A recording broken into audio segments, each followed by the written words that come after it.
You find a Eastleigh railway station on the southwestern main line and is a great train spotting location.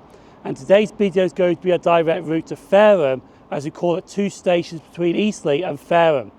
But this line also has an interesting history because when it was opened, it was closed 4 days later. So I'll go look into that as well. So we are waiting for the 1331 South Western Railway service, and our first station en route is Hedge End.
So we have now arrived at the first railway station we're stopping off at as we head towards Fareham.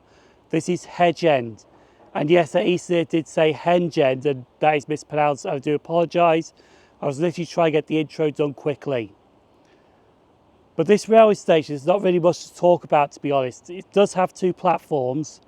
It's got a modern waiting room / ticket office, but I don't think that is open at the moment. But the one thing I do like about this railway station is the station footbridge. It's literally made out of wood, and that is lovely to see at this railway station. But other than that, there is nothing to say about this railway station.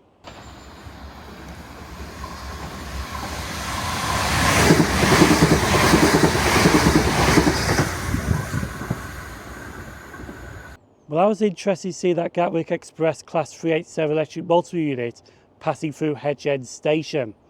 I'm going to talk about the station now, but there's not much history about this railway station. The line came through here in 1841 on the Bishopstoke, which is now Eastleigh, the Gosport line built by the London and South Western Railway. Hedge End station didn't open until the 9th of May 1990 by British Rail. And the service frequency on this line is hourly service. So I'm going to head over to the other platform now, wait for the next train to take us to Botley. But also the trains do pass here at Hedge End as well.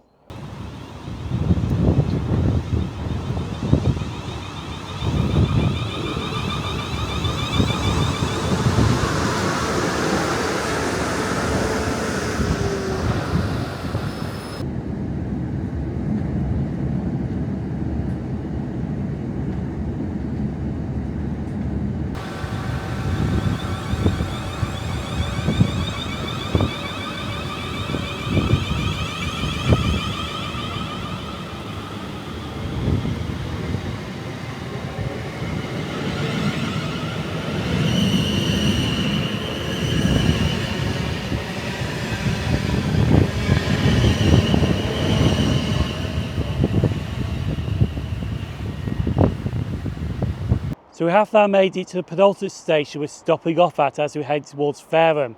This is Botley. I'm not going to lie, this station is not impressive. When I was walking around this station to take a look at it, I was really not impressed with this railway station, which I'll explain very shortly. The only thing that I'm impressed with is this building right behind me here. That is a disused signal box. And honestly, it does need some TLC, but that is lovely to see at this railway station. But that's the only thing impressive about this railway station. Now, the reason I'm not impressed with this railway station is, even though it's a 2-platform unstaffed station, which I don't mind them to be honest, is actually a bit further down, the road bridge. Because the road bridge goes over the railway lines, but you do have a very tight clearance to walk underneath that road bridge. Literally, you're walking on the tactile pavement, which is classed as the yellow line. And they do warn you not to stand underneath that bridge when fast trains are passing through this station. and there are a few trains that do pass through this station. Myself, I definitely will not be standing on that bridge when there's a train passing through as well. That's the only gripe that I have with this railway station.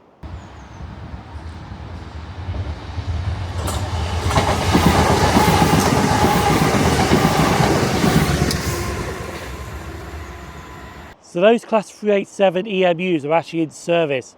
They actually work in a southern service, which is a limited service from Brighton to Southampton by Eastleigh. They use Eastleigh as a turnaround to head towards Southampton. But let's talk about Botley Station. This station opened on the 29th of November 1841 by the London and South Western Railway. 4 days later the station closed, but it didn't reopen until 1842. In 1863 it became a junction station for services along the Bishop Waltham branch, but that line closed to freight in 1962. Some of that branch line does survive as a siding for aggregate traffic, which you can still see today a bit north of this railway station.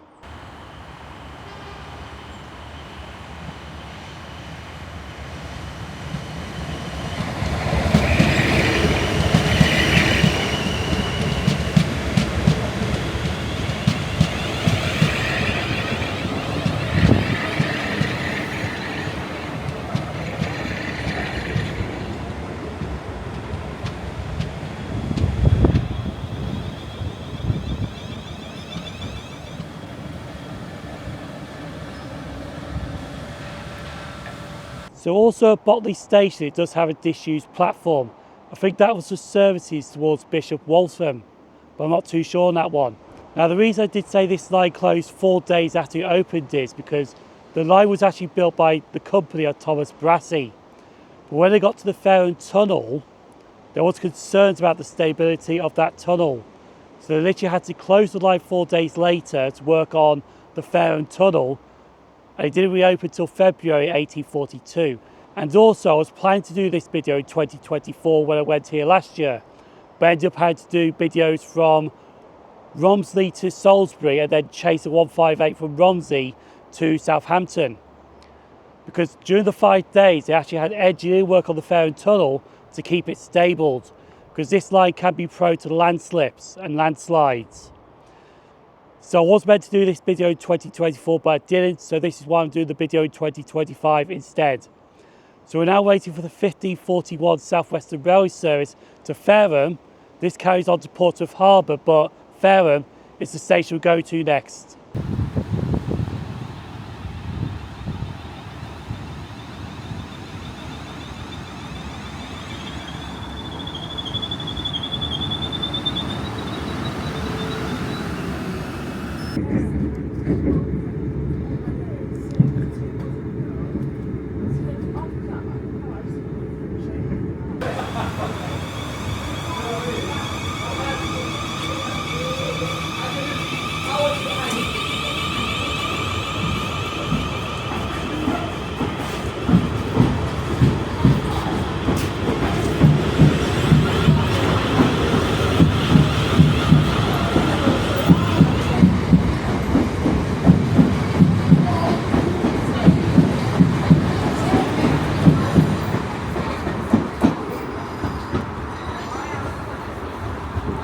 So we have now made it to Fareham Station on the West Coast Way.